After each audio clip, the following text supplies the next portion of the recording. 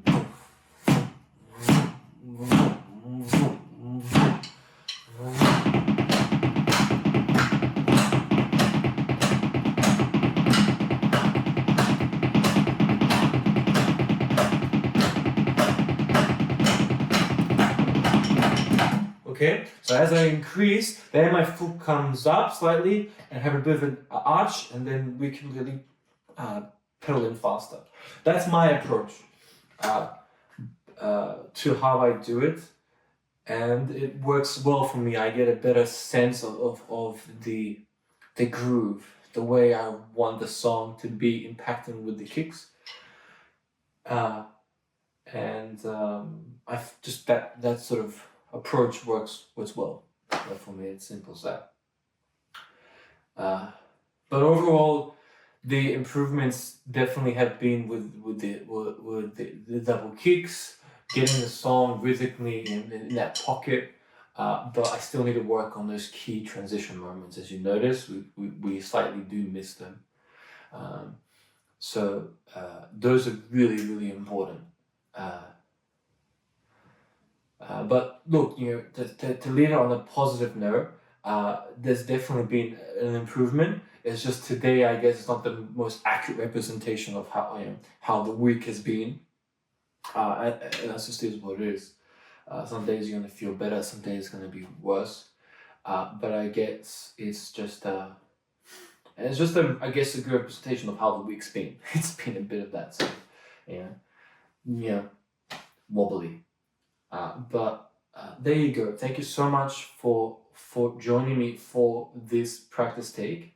I think going into week 9, I'm really just gonna focus on that first one and proceeding and getting those moments really, really good. Working at 1, 2, 3, 4, 1, 2, 3, 4, 1, 2, 3, 1, 2, 3, 1, 2, 3, 4, 1, 2, 3, 4, and making sure that's really good for week 9, week 10, 11.